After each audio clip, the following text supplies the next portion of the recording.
name is Annie, and I will be performing a monologue about a plus-size ballerina for my identity performance.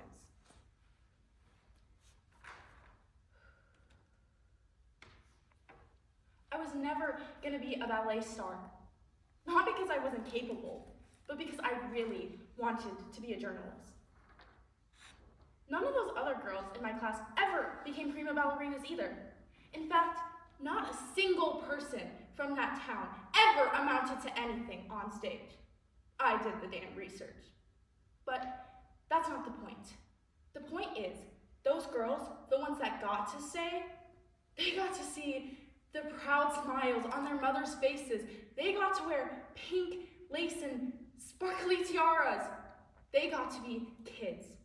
They weren't ever told that they weren't capable of anything. They weren't divorced from their bodies by the fears that the adults put into their head. Sure, they had pressure. All of us do. But they weren't told that they weren't capable of anything because of their body. But me, my body became a form of self-loathing and hatred. I couldn't climb trees anymore. I couldn't run around. I became closed off. I curled up into my own ball of music and books. I wanted to try out for the softball team, but I never did, partly because of fear, and partly because I thought I wasn't capable enough. I became a disembodied, floating head. But then I had a thought. I called my best friend up, and I told her to meet me on her lunch break at the fabric store. No questions asked. I told her to pick out her color when she got there, while I was holding pink crinoline and elastic. She thought I was crazy, but she was used to thinking that, so she went along with it. I said to her, "We're going to make some tutus and do some goddamn ballet."